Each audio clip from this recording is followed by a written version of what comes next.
Hello friends, मी doctor Anjali स्वागत करते तुम्हा सर्वांचं सुंदर माझे घर या आपल्या यूट्यूब चॅनेलवर. फ्रेंड्स, आजकाल कम्प्युटर झालं, लॅपटॉप झालं किंवा मोबाईल झालं, या सगळ्यांचा वापर हा अगदी कॉमन झालेला आहे. भले मग तुम्ही IT प्रोफेशनल असा किंवा कम्प्युटरशी रिलेटेड एखादा तुमचा जॉब असू द्यात किंवा तुम्ही स्टुडंट किंवा कोणी हाऊसवाईफ असा, सगळ्यांच्या हातामध्ये ॲटलिस्ट मोबाईल तरी दिसतोच. शेवटी म्हणतातच ना, कोणत्याही गोष्टीचा अतिरेक झाला तर त्याचा दुष्परिणाम हा दिसणारच आहे. मोबाईल, लॅपटॉप आणि कम्प्युटर हे अगदी कमी वेळेमध्ये वापरता त्यावेळी खूप असे काहीही लक्षणं दिसत नाही, परंतु त्याचं जर ड्युरेशन वाढलं तर त्यामुळे नेक पेन झालं, बॅक पेन झालं किंवा हेडेक यासारख्या तक्रारी दिसून येतात. आणि त्याही पुढे जाऊन जर तुम्ही अतिरिक्त प्रमाणामध्ये त्याचा वापर करत असाल तर तुमचं बॉडी पोश्चरही बदलतं. या बॅड पोश्चरमुळे झालंय काय तर काहींच्या मानेच्या खाली बाक आलेला आहे, काहींचे खांदे असे गोलाकार झालेत किंवा झुकलेले आहेत, किंवा काहींच्या पाठीचा कणाच थोडासा असा बाक आल्यासारखा झालाय, किंवा पेल्विक रिजन म्हणजे अर्थातच श्रोणी ही काही प्रमाणामध्ये टिल्ट झालेली आहे. बापरे, तसे जर पाहिले तर आपल्या अवतीभोवती जर आपण बारकाईने निरीक्षण केले तर 100 पैकी 75 जणांमध्ये हा प्रॉब्लेम तुम्हाला दिसून येईल. तर यावरूनच तुम्हाला विषय लक्षात आला असेल की आज आपण बोलणार आहोत की गुड पोश्चर म्हणजे अर्थातच शरीराची चांगली स्थिती ही कशी असते, आणि लॅपटॉप, मोबाईल किंवा अगदी दुसऱ्या कोणत्या कामामुळे शरीराची जी ठेवण बदललेली आहे त्याला आपण बॅड पोश्चर असे म्हणतो. तर गुड पोश्चर म्हणजे काय, बॅड पोश्चर म्हणजे काय? तर गुड पोश्चर असलेली व्यक्ती अगदी रुबाबदार दिसते. त्या व्यक्तीचा कुठेही खांदा असा झुकलेला नसतो किंवा मान ही अशी पुढे आलेली नसते.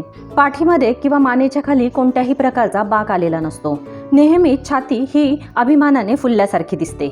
एकंदरीतच जर सांगायचे झाले तर गुड पोश्चर असलेला व्यक्ती साहजिकच खूप अट्रॅक्टिव्ह वाटते आणि अशा व्यक्तीकडे कोणीही आकर्षित होऊ शकतो.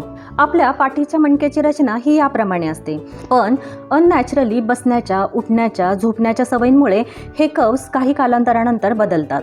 ही सवय जर कंटिन्यू झाली तर हे कर्व्स एक्झॅगरेटेड होऊन तुम्हाला बॅड पोश्चर येते. बॅड पोश्चर होण्याच्या मागची कारणे काय काय आहेत ते आपण आधी जाणून घेऊयात. सगळ्यात महत्त्वाचे कारण आहे ते म्हणजे चुकीच्या बसण्याच्या सवयी. आपण दिवसभरामध्ये कोणाला ना कोणाला घरामध्ये मोबाईल चालताना पाहतो. तर हे पहा, या कंडिशनमध्ये आपल्याला मोबाईल घेतलेले लोक आपल्या घरामध्ये किंवा अवतीभोवती दिसतात. बऱ्याच जणांना लॅपटॉपवर तासनतास बसून काम करावे लागते आणि बऱ्याच स्टुडंटची तर ही कंडिशन आपण नेहमीच पाहतो. मुलं झोपून अभ्यास करतात, लोळून अभ्यास करतात, केव्हा केव्हा तर अगदी सोफ्यावरती लोटून किंवा अंग वाकडे तिकडे करून खुर्चीमध्ये बसलेले मुलं आपण पाहतो. केव्हा केव्हा तर गादीवर पालथे झोपून वाचन आणि लिखाण करताना पाहतो. बसण्याची चुकीची स्थिती हे बॅड पोश्चर होण्याचे एक कारण आहे. बरेचदा कामासाठी काही लोकांना जास्त प्रमाणामध्ये ओझे खांद्यावर वाहून न्यावे लागते आणि ओझे बॅलन्स करण्यासाठी अकॉर्डिंगली ते त्यांच्या मानेची, खांद्याची आणि पाठीची पोश्चर बदलतात आणि काही काळानंतर त्यांना ह्या बदललेल्या पोश्चरची सवय होऊन जाते. बॅड पोश्चर होण्यामागे आणखी एक महत्त्वाचे कारण आहे ते म्हणजे ड्रायव्हिंग. मग ते 4 व्हीलरचे ड्रायव्हिंग असू देत किंवा मग बाईक रायडिंग असू देत. आजकाल वेगवेगळ्या स्टाईलच्या बाईक आलेल्या आहेत आणि त्या बाईकवर मुले ज्या पद्धतीने बसतात त्यामुळे मानेचा अतिरिक्त भार हा खांद्यावर पडतो. सोबतच दोन्ही खांदे, त्याचबरोबर 4 आर्म्स आणि पाठीच्या मणक्यावरही अतिरिक्त ताण येतो. यामुळे मसल स्टिफनेस येऊन नेक पेन, शोल्डर पेन किंवा बॅक पेनला सुरुवात होते. फ्रेंड्स, तुमचे डोके, मान, दोनही खांदे आणि पाठीचा मणका यांची प्रॉपरली अलाइनमेंट असणे खूप गरजेचे आहे. जेवढे इंच तुम्ही तुमचे डोके पुढे झुकवता तेवढा 5 किलोग्रॅम एवढा अतिरिक्त भार हा तुमच्या मानेवर येतो. बसण्याच्या चुकीच्या सवयीमुळे तुमची मानदुखी, पाठदुखी यासारखी लक्षणे दिसतात. बॅड पोश्चरमुळे तुमचे स्नायू कमकुवत होतात, त्याचबरोबर स्टिफनेस येतो आणि इथे दाखवल्याप्रमाणे शरीराची ठेवण बदलते. इथे मी तुम्हाला जे बॅड पोश्चर दाखवलेले आहे त्यामध्ये सगळ्यात पहिले जे दाखवलेले आहे ते म्हणजे हंचबॅक. हंचबॅक म्हणजे पाठीमध्ये बाक येणे. दुसरे बॅड पोश्चर आहे ते म्हणजे अँटेरियर पेल्विक टिल्ट. यामध्ये कमरेचा भाग बाहेर आल्याप्रमाणे दिसतो. तिसरे पोश्चर आहे स्वे बॅक, यालाच लॉर्डोसिस असेही म्हणतात. लॉर्डोसिस म्हणजे लंबर स्पाईन जे आहे त्याचा जो कर्व्स असतो तर तो कर्व आतल्या बाजूला वळतो. आणि चौथी पोझिशन आहे फॉरवर्ड हेड. फॉरवर्ड हेड या पोझिशनमुळे हेडेक असतो, नेक पेन असते, शोल्डर पेन असते, सोबतच दोनही हातांना मुंग्या येतात. सर्वात आधी आपण पाहूयात हंचबॅक बद्दल. हंचबॅकमध्ये बॉडी पोश्चर असे होते की खांदे हे गोलाकार झालेले असतात, पुढे झुकलेले असतात आणि छातीचे स्नायू हे आखडलेले असतात. सोबतच पाठीचे स्नायू हे वीक झालेले असतात. जास्त वेळ कम्प्युटर समोर किंवा लॅपटॉप समोर वाकून बसून जे काम करतात त्यांच्यामध्ये जास्तीत जास्त वेळा हंचबॅक ही समस्या आपल्याला पाहण्यात येते. हंचबॅकची समस्या ज्यांना आहे त्यांनी शक्यतो सरळ झोपावे आणि सरळ झोपताना त्यांनी शक्यतो उशी घेऊ नये. आजकाल मार्केटमध्ये या पद्धतीचे बेल्ट मिळतात. या बेल्टच्या वापरामुळे शोल्डरची जी पोझिशन खराब झालेली आहे ती सुधारायला काही प्रमाणामध्ये मदत होते. हंचबॅकची समस्या ज्यांच्यामध्ये आहे त्यांना योगासनांचा चांगला फरक पडतो. योगासनांमध्येही त्यांनी भुजंगासन अर्थातच कोब्रा पोज हे आसन केल्यामुळे त्यांना बऱ्यापैकी शारीरिक स्थिती चांगली करण्यास मदत होईल. दुसरे जे बॅड पोश्चर आहे ते म्हणजे अँटेरियर पेल्विक टिल्ट. पेल्विस अर्थातच श्रोणी हा स्पाईनचा पाया आहे. चुकीच्या बसण्याच्या सवयीमुळे आणि जास्तीत जास्त वेळ पाठीला बाक काढून बसल्याच्या सवयीमुळे पेल्विक बोनच्या स्थितीमध्ये बदल होतो आणि त्यामुळे हिप्सचा भाग बाहेर आल्यासारखा दिसतो. अँटेरियर पेल्विक टिल्ट सारख्या बॅड पोश्चरमध्ये पवनमुक्तासनाचा फायदा होतो. यामुळे पेल्विस, लोअर बॅक आणि हिप्सचे स्नायू मजबूत होतात व यामुळे स्पाईनमध्ये लवचिकता यायला खूप मदत होते. तिसरे जे बॅड पोश्चर आज आपण पाहणार आहोत ते म्हणजे फॉरवर्ड हेड. अतिरिक्त कामाच्या ताणामुळे म्हणा किंवा सवयींमुळे म्हणा लॅपटॉप किंवा मोबाईल हा जास्त प्रमाणामध्ये वापरला जातो किंवा बरेच जणांना ड्रायव्हिंगसाठी बसताना काही प्रमाणामध्ये डोके पुढे ठेवण्याची सवय असते. त्याच पोझिशनची म्हणजे त्याच पद्धतीने बसण्याची किंवा उभे राहण्याची आपल्या शरीराला सवय लागते. त्यामुळे डोक्याचा हा भाग हा काही प्रमाणामध्ये असा पुढे झुकल्यासारखा दिसतो. फॉरवर्ड हेड सारख्या बॅड पोश्चरमुळे सर्वायकल पेन आणि शोल्डर पेन हे इश्यू होतात. आता बऱ्याच जणांना असा प्रश्न पडला असेल की आमचं बॉडी पोश्चर हे चांगलं आहे का? तर तुमची बॉडी पोश्चर जर तुम्हाला पाहायची असेल तर त्यासाठी मी एकदम साधी अशी टेस्ट सांगते. यासाठी भिंतीला टेकून उभे राहा. पायाच्या टाचा 2 ते 3 इंच पुढे असाव्यात. तुमची बॉडी अलाइनमेंटमध्ये असेल तर तुमचे डोके, दोन्ही खांदे आणि हिप्स भिंतीला टेकतील. योगाभ्यासामुळे या प्रकारचे पोश्चर ठीक होण्यासाठी खूप मदत होते. फ्रेंड्स, आपण कोणतेही काम सोडून देऊ शकत नाही, परंतु त्या कामामध्ये थोडासा ब्रेक आपल्या स्वतःसाठी तर नक्कीच घेऊ शकतो. दर तास किंवा 1.5 तासाला थोडेसे मानेचे आणि हाताचे, खांद्याचे एक्सरसाइज करायला काहीच हरकत नाही. त्यासाठी तुम्हाला कोणत्याही वेगळ्या ठिकाणी जाण्याची गरज नाहीये. या पद्धतीची प्रत्येक एक्सरसाइज तुम्ही 10 ते 15 वेळा करा. याचप्रमाणे दोन्ही हात इंटरलॉक करून मॅक्झिमम मसल्सला ताण द्यावा.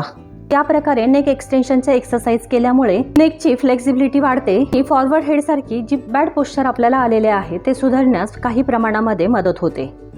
चौथे जे बॅड पोश्चर आहे ते म्हणजे स्वे बॅक, यालाच लॉर्डोसिस असेही म्हणतात. हे पोश्चर अँटेरियर पेल्विक टिल्टच्या बिलकुल अपोजिट आहे.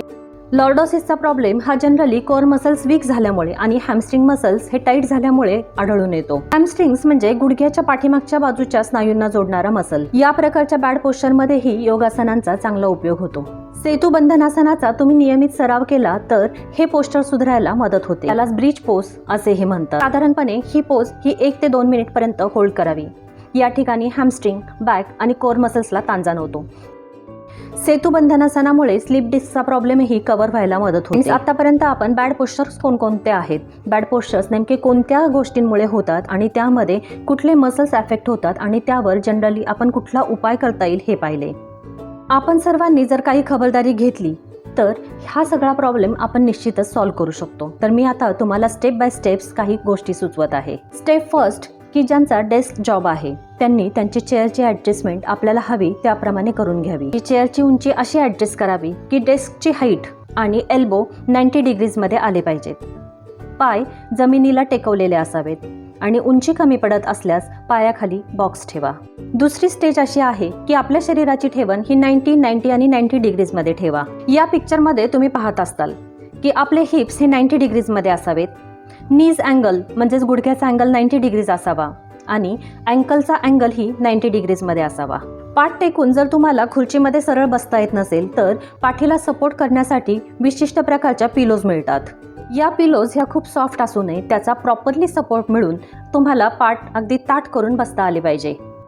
स्टेप 3 आहे की मॉनिटरचं डिस्टन्स साधारणतः किती असावे. डिस्टन्स हे आपल्या शरीरापासून साधारणतः आपल्या एका हाता एवढे असावे. स्टेप 4 म्हणजे स्क्रीनची टॉपची लेवल कशी असावी. स्क्रीनचा जो टॉप आहे तो आपल्या डोळ्याच्या लेवलला असावा. लॅपटॉपचा यूज करताना तुम्ही जर ह्या बेसिक काळजी घेतली तर सर्वायकल पेन किंवा बॅक पेनचे इश्यू अजिबात होणार नाहीत. पुढची स्टेप 5 की लॅपटॉप तुम्हाला तुमच्या बॉडीप्रमाणे ज्यावेळी ॲडजस्ट करायचा असेल त्यावेळी तुम्ही लॅपटॉपसाठी स्टँड यूज करू शकता आणि शक्यतो एक्सटर्नल कीबोर्ड आणि माऊसचा वापर करा. एक गोष्ट लक्षात ठेवा की कीबोर्डवर हात अगदी टेकून टायपिंग करू नका आणि दर तासा 1.5 तासाला निश्चितच ब्रेक घ्या. की एक महत्त्वाची गोष्ट म्हणजे चेअरची जी एज आहे त्यावर गुडघ्याची पाठीमागची बाजू अगदी टेकून तुम्ही बसू नका. खुर्चीची जी कडा आहे त्या कडामध्ये आणि गुडघ्यामध्ये 3 ते 4 बोटांचा गॅप असावा आणि गुडघ्याची मागची बाजू ही खुर्चीच्या कडांना जर टेकून राहिली तर त्यामुळे मुंग्या येतात. यासोबतच काही खुर्च्यांचे हँडल्स आपल्याला ॲडजस्टेबल करता येतात. हँडल हे अगदी उंच नकोत किंवा अगदी खाली नकोत, न्यूट्रल हाईटला असावेत. तिच्या सांगितलेल्या सर्व काळज्या तुम्ही घ्या आणि सोबतच दर तासा-दीड तासाला थोडेसे स्ट्रेचिंग एक्सरसाइजही करत जा की जेणेकरून आपली पोझिशन चेंज होईल. आधीच तुम्हाला फिंगर लॉक करून जे एक्सरसाइज सांगितलेले आहेत त्याचप्रमाणे तुम्ही एल्बो लॉक करून त्याचेही एक्सरसाइज करा. बाकीचे जसे एक्सरसाइज मी तुम्हाला यापूर्वी सांगितलेले आहेत त्याबरोबर तुम्ही पायाच्या पंजाचेही एक्सरसाइज करा. त्याचे मोमेंट्स अपवर्ड डायरेक्शनमध्ये किंवा लोअर डायरेक्शनमध्ये करा. सिमिलरली राऊंड रोटेशन ही पंजाचे बसल्या बसल्या करा, क्लॉकवाईज डिरेक्शनमध्ये आणि सोबतच अँटी क्लॉकवाईज डिरेक्शनमध्ये. फ्रेंड्स, या फार साध्या सोप्या पण तेवढ्याच महत्त्वाच्या गोष्टी आहेत. या सर्व गोष्टी जर तुम्ही लक्ष देऊन पाळल्या तर तुमची मसलची स्ट्रेंथ तर वाढेलच आणि सोबत कोणतेही काम तुम्हाला कंटाळवाणे होणार नाही. होप की आजचा व्हिडिओ हा तुम्हाला खूप माहितीपूर्वक वाटला असेल. तुम्हाला जर हा व्हिडिओ आवडला तर नक्की लाईक करा. या व्हिडिओमध्ये सांगितलेल्या गोष्टींचा अनेकानेक लोकांना फायदा व्हावा यासाठी जास्तीत जास्त ग्रुप्सवर हा व्हिडिओ शेअर करा की जेणेकरून जास्तीत जास्त लोकांना या गोष्टीचा फायदा घेता येईल. या व्हिडिओच्या बाबतीचे कमेंट्स कमेंट बॉक्समध्ये नक्की कळवा. आपल्या सुंदर माझे घर या यूट्यूब चॅनेलवर शास्त्रशुद्ध माहिती ही अगदी सोप्या साध्या भाषेमध्ये सांगितली जाते. तुम्हाला जर व्हिडिओ आवडले असतील तर आपल्या चॅनेलला नक्की सबस्क्राईब करा आणि आपल्या चॅनेलचे नवनवीन अपडेट जाणून घेण्यासाठी सबस्क्राईब केल्यानंतर बेल आयकॉन दाबायला विसरू नका. पुन्हा भेटूयात अशाच एका माहितीपूर्ण टॉपिकसोबत. तोपर्यंत stay safe, stay healthy. Thank you.